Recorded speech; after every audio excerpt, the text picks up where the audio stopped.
The offer letter said $9.2 million, and I read it 4 times before my eyes would let the number stay still. My name is Margo Ashford, I was 36 years old, and I had just sold the meal kit company I built out of my kitchen table. But the real story doesn't start with the money. It starts 3 days later, when my own mother signed a legal document that sent her to prison, and she still doesn't know I'm the one who put the pen in her hand. It starts with a text message from my sister that I will remember on my deathbed, 4 words long, colder than anything a stranger has ever said to me.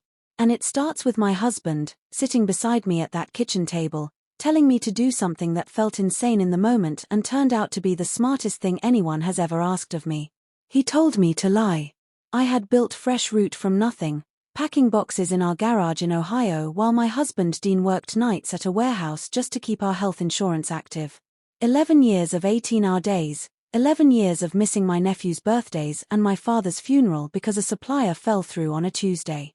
11 years of my mother calling me selfish for not driving 4 hours to babysit on a moment's notice, because apparently building a company from a card table wasn't real work in her eyes.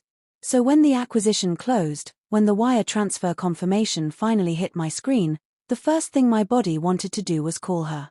Some old wound in me still wanted my mother to be proud. That instinct is the whole reason this story matters, so hold on to it.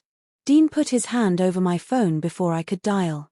His face wasn't excited, it was still, calm in the way a man looks when he already knows something you haven't figured out yet. He said, "Call your mother, but tell her the deal collapsed, tell her the buyer pulled out over a patent dispute and you're drowning in legal debt." I laughed, because I thought it was a joke. It wasn't. Dean had never once steered me wrong in the 9 years we'd been together, not when he mortgaged his truck to cover payroll one brutal December, not when he sat with me until 2 in the morning building spreadsheets when I didn't believe in myself. So I pressed speaker, and I told my mother, Carol, that the sale had fallen apart and I had nothing. What happened in the next 40 seconds is the part one need you to really sit with. Carol didn't ask if I was okay. She didn't say come stay with us, or we'll figure this out. She asked if my name was still on the deed to the lake house. Her voice had already gone from warm to businesslike in a single breath. "I need to know if the bank can touch our property because of your mess," she said. Your mess. 11 years of my life, folded into 2 words. Before I could respond, my phone buzzed with a text from my sister Paige. 4 words. "Don't come here broke." I stared at that message until the screen dimmed on its own. And that's when I finally understood exactly why Dean had asked me to lie. Over the next few days I stopped being a daughter and started being an auditor of my own family. I pulled up years of bank transfers, not to grieve them, but to finally see them clearly. $42,000 for Paige's boutique launch, a lavender storefront she swore would be her forever dream, closed within 5 months, the debt still sitting on my card.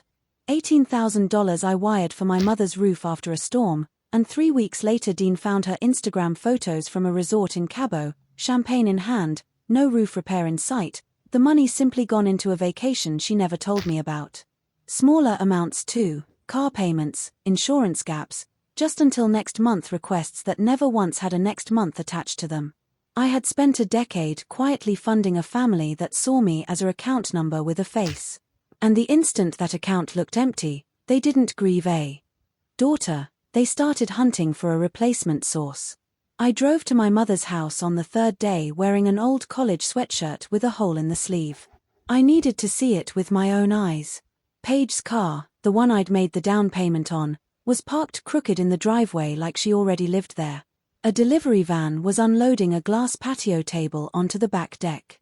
Inside, the kitchen smelled like seared steak, and Paige was sitting at the table in the cashmere coat I'd bought her for Christmas. She slid a plate of dry toast crusts toward me and said I could have the leftovers, since apparently starving fit the whole bankrupt look I was going for.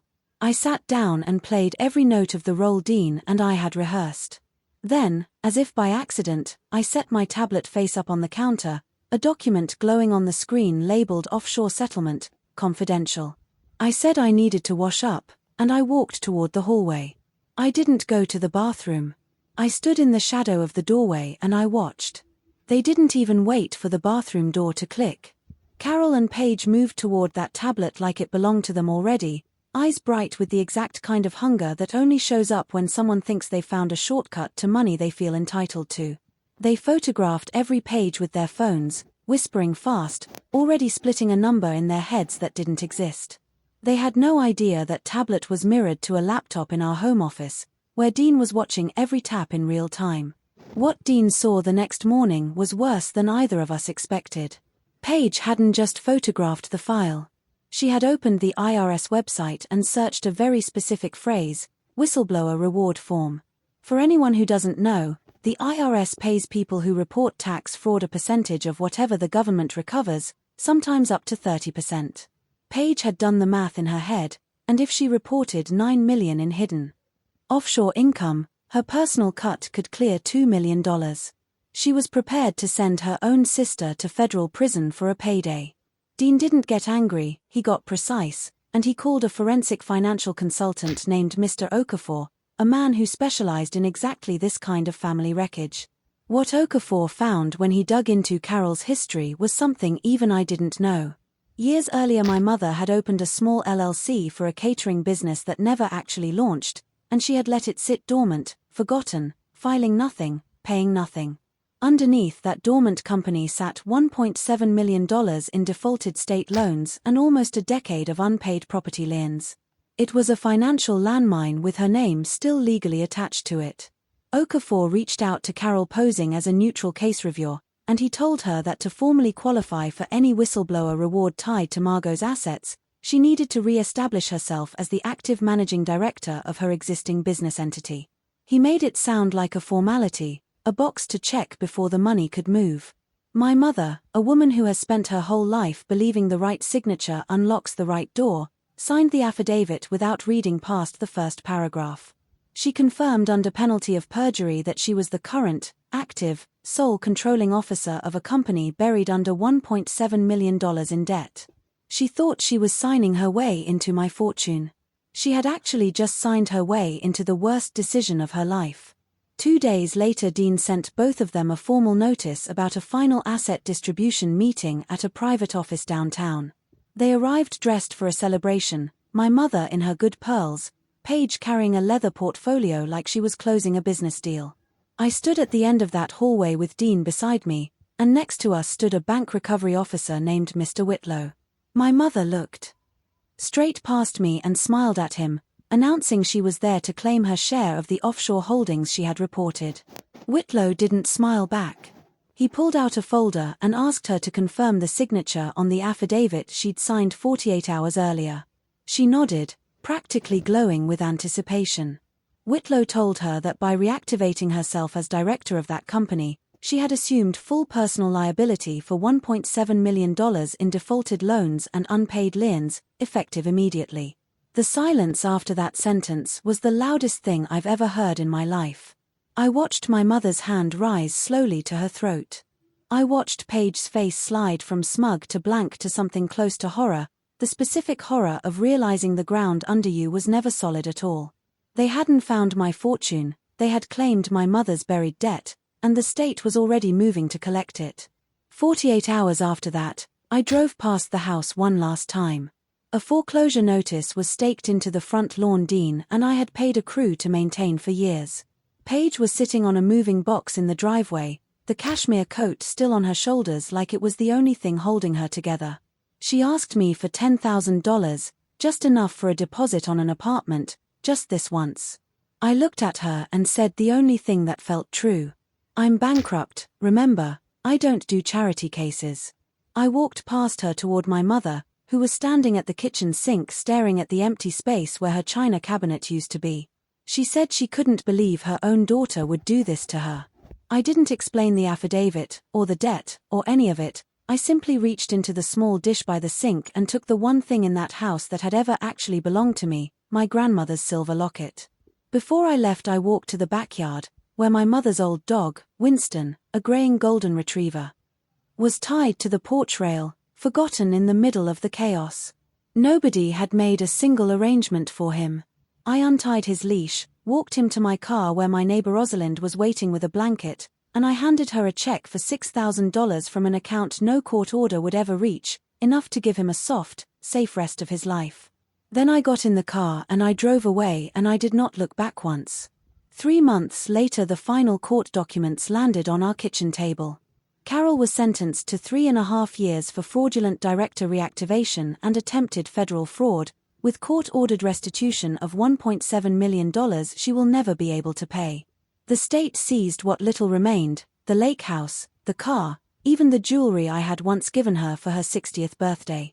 Paige avoided prison but was permanently barred from any financial or fiduciary role. Her half-built career finished before it started. Last I heard she was folding shirts at a retail store 2 towns over, telling anyone who'll listen that her sister ruined her life. A month after sentencing, a letter arrived on lined yellow paper, my mother's handwriting cramped and shaking. She wrote that the facility food made her sick, that as a mother she deserved a second chance, that everything she'd done had been for the family. I read it once, standing at the kitchen counter, and then I fed it through the shredder and watched it turn into confetti. I waited to feel something enormous, guilt, grief, triumph, anything. What I felt instead was quiet, and I've learned that quiet isn't emptiness, it's the sound of a debt finally being closed. I'm writing this now from the porch of a house Dean and I bought with cash, the one we used to drive past and joke about affording someday. Dean is inside going over quarterly numbers for the consulting firm we started together, and every so often he looks up and catches my eye through the window and just smiles, the same steady smile he gave me across a card table 11 years ago when all we had was an idea and $40 in a joint account. That's family. Not the people who share your blood, the person who puts his hand over your phone and asks you to trust him because he already sees the storm you haven't noticed yet. Blood is a biological fact, it was never a moral contract, and you do not owe your peace or your money or your years to people who spent your whole life treating your success as something they were entitled to harvest. If you've ever been afraid to tell your own family the truth about how well you're doing, that fear isn't weakness, it's information, and it's usually right. Greed doesn't need your help to destroy itself. My mother and my sister did that entirely on their own, the moment they decided a photographed document mattered more than the sister standing 3 feet away. And you are allowed to leave, you are allowed to build something beautiful without their permission, without their blessing, and without their applause. My name is Margo Ashford, I have $9.2 million, a husband who has always seen me clearly, and my grandmother's locket resting against my collarbone, and for the first time since I was a child, I am finally, completely home. If this story hit something in you, you already know there's another one waiting for you right now, so stay close, hit subscribe, and let's go straight into the next one together.